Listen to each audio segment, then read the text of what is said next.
In the rugged, frost-bitten world of the Elder Scrolls V Skyrim, gods and demons walk hand in hand. They are not always benevolent, nor are they entirely cruel. The lines between divinity and damnation are blurred, and no figure represents this duality more elegantly than Azura, the Daedric prince of dusk and dawn.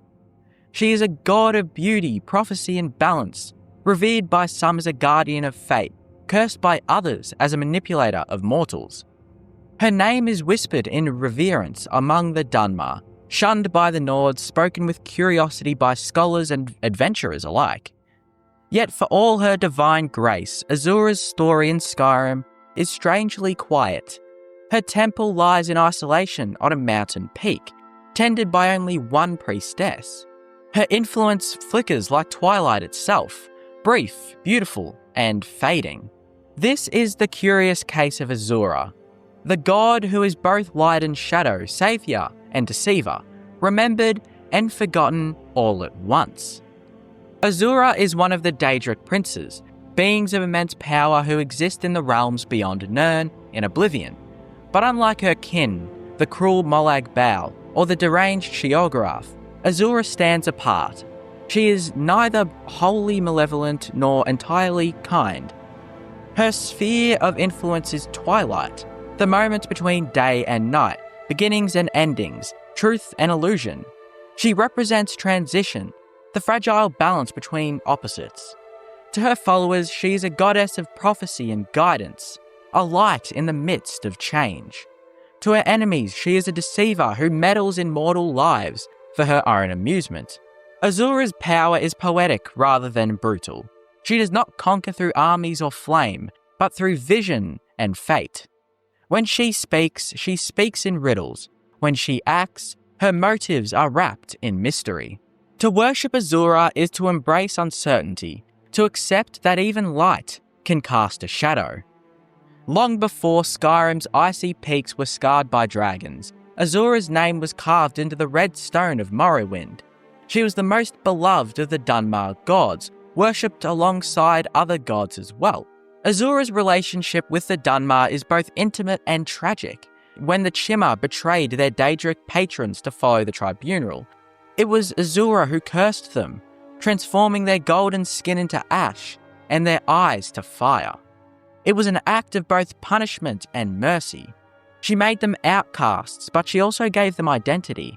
Even after millennia, the Dunmer still whisper her name in secret. Her star shines over these shrines, and her prophecies echo in their history.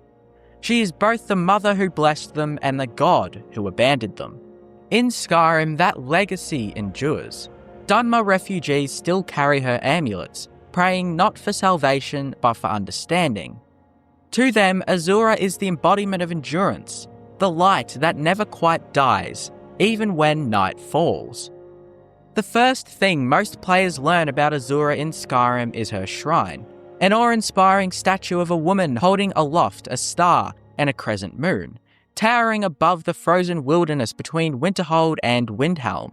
It is one of the most striking landmarks in the entire game, visible for miles, untouched by time or war. Yet despite the grandeur, the temple itself is nearly deserted. Only one of the priestesses remain, Lennith, a Dunmer devoted to Azura's visions. She speaks of a prophecy that a champion will come to serve Azura, to reclaim her lost artifact and to restore her honour. That champion is, of course, the Dragonborn. But what makes this encounter so fascinating is how subdued it feels. There is no grand Daedric battle, no demonic spectacle, only quiet reverence and the weight of destiny. Azura's shrine is not a place of worship, it is a monument to endurance. Even as her followers vanish and her influence fades, she remains unyielding, a frozen god in a frozen land. The heart of Azura's story in Skyrim lies in one of the game's most compelling quests, the Black Star. A wizard named Nelacar, once a priest of Azura, has attempted to modify her sacred artifact. Azura's star, a soul gem that never breaks. His goal, to make it capable of holding human souls. An act Azura sees as vile corruption. The player must choose between restoring the star to Azura's pure form or siding with Nalakar to create the Black Star, a darker version of the artifact. This moral conflict captures the essence of Azura's curiosity. Is purity always right? Is corruption always wrong? Is Azura truly benevolent, or merely possessive? If you return the star to Azura, she praises you for your faithfulness, but shows her cold indifference by claiming the soul trapped within. If you side with Nalakar, you defy a god but gain a tool of terrible power. No matter what you choose, the outcome feels bittersweet. There is no true victory, only another step into the twilight. And perhaps that's the point. Azura's lesson is that light and darkness must coexist, that morality itself is a spectrum and not a choice. One of the strangest aspects of Azura's existence is her divine classification. She is often called a Daedric prince, but the title of prince implies a hierarchy that doesn't quite fit. Azura is feminine, elegant, and associated with creation, traits that set her apart from her more destructive kin. Many scholars debate whether she is truly Daedric at all. Her actions often seem altruistic by mortal standards. She offers prophecy, protection, and sometimes mercy. Yet she is still Daedra, still alien, still bound by motives no mortal can fully grasp. Azura's paradox is that she embodies the morally grey. She helps mortals, but only when it serves her cosmic purpose. She punishes betrayal, but out of pride, not justice. In her world, morality is as fluid as the dawn she governs. The Nords, ever wary of Daedra, distrust her. To them, she is a foreign spirit, a trickster cloaked in her beauty. They respect her power, but never her presence. To the Dunmer, she is divine punishment and divine grace, wrapped in one. Skyrim is an age of lost gods. The 9 divines are fractured, the Daedric princes are quieter than ever, and the mortals of Tamriel are too busy surviving war to seek enlightenment. In that silence, Azura's presence feels hauntingly absent. She speaks through visions, not armies. Her guidance is subtle, a whisper in the wind, a dream before dawn. Unlike Molag Bal or Maroon's Dagon, she doesn't demand worship through terror. She asks for understanding, which is far rarer. Her restraint is what makes her curious. While the world burns, Azura watches. She sees the coming and going of empires, the rise and fall of mortals, and still she waits. She intervenes only when balance demands it. When the Dragonborn fulfills her quest, she thanks them not with riches or glory, but with prophecy. Twilight returns, and with it, hope. Her blessing is not a power, but perspective. In Skyrim's violent chaos, that is perhaps the rarest gift of all. Azura is also the prince of prophecy. Her words echo through Elder Scrolls lore. She foresaw the Tribunal's betrayal, the fall of Morrowind. Her foresight in Skyrim, however, feels muted. Her priestesses speak of visions, but they are small, personal, and not world-shaking.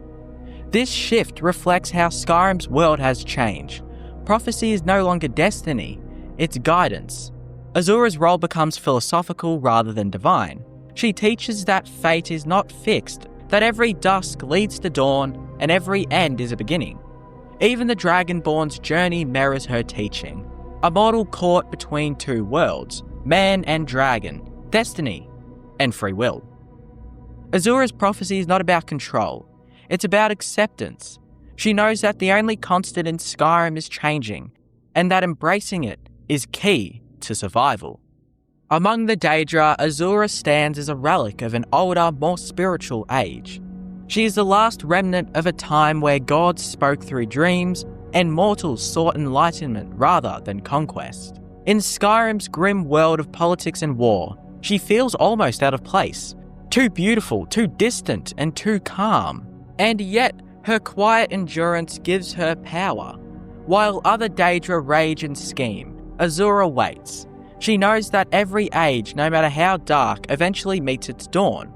Her temple may crumble, her worshippers may vanish, but her light endures, faint, steady, and eternal. To understand Azura is to accept contradiction, to see that gods, like mortals, are not bound to one nature. Her shrines in Skyrim stands as a monument to that truth.